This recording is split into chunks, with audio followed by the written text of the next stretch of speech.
ko maintindihan. Ka-announce lang ni Presidente Glenn at ni Lorraine na sila, tapos ngayon break na agad? Kasi nga, baka they realized na it was a mistake that they entered into a relationship.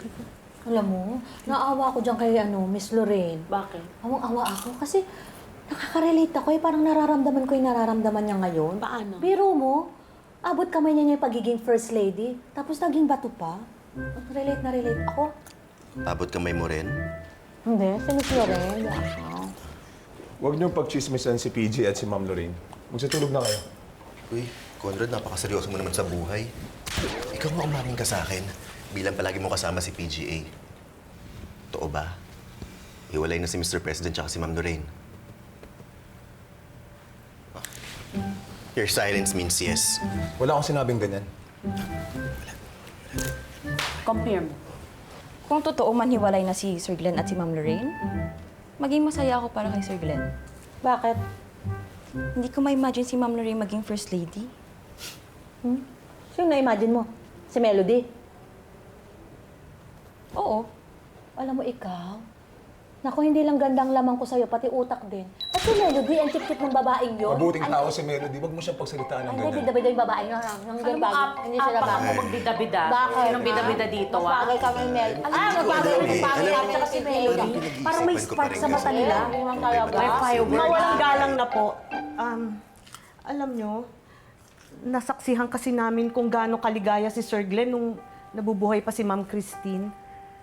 Kaya nung namatay si Ma'am Christine, malaking bahagi ng puso ni Sir Gil ang namatay din. Pero, nakita ulit namin yung kaligayahan nung dumating si Melody. Lalo na yung mga bata, di ba?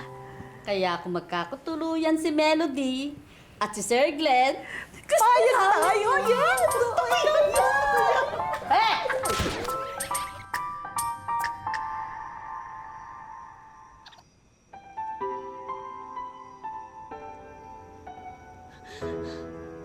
Sir, ito. Masarap to.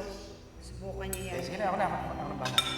Ako na ba? Ako na po, sir.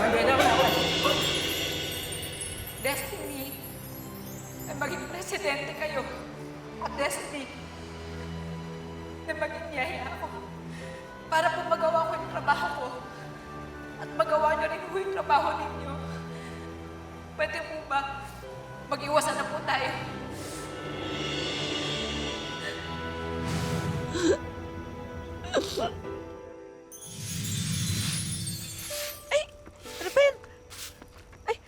Nagkalat dito ang kalungkutan eh. Ay! Tahan na, anak. Tahan na. Tatagan mo loob mo.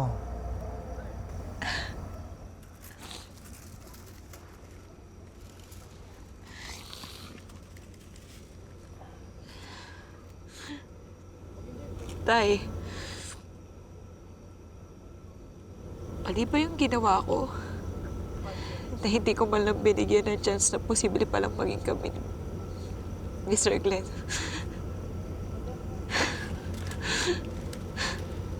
Alam mo, tatapatin na kita. Hindi mo dapat ginawa yun eh.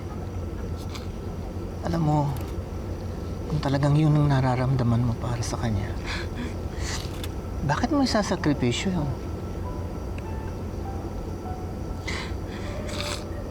Ay, yun rin naman yung gusto kong mangyari. Kaya lang, alam kong pareho kami mahihirapan. Maraming hindi makakaintindi. Maraming masasaktan. Alam mo, tanang buhay mo na, nagsasakripisyo ka. Puro kapwa ka na lang ng kapwa mo ang ginagawa mo. Biro, nagtrabaho ka sa abroad para sa pamilya. Napatawad mo pa nga ang kapatid mo dahil sa nagawa niya sa'yo. Siguro naman, kailangan mo naman sumaya, di ba? Kaya, huwag mo na isakripisyo kayo ni Glenn. Kaysa naman, darating ang panahon na mapupuno ka ng panghihinayang at pagsisisi. Wala namang masama sa ginagawa ninyo. Hindi naman kasalanan magmahal. Tsaka anak, alam mo, nakakapangit ang nagiging bitter. Tignan mo si Pepita. Tay. Hindi. Nasabi ko lang, anak, minsan, pagbigyan mo naman ang sarili mo.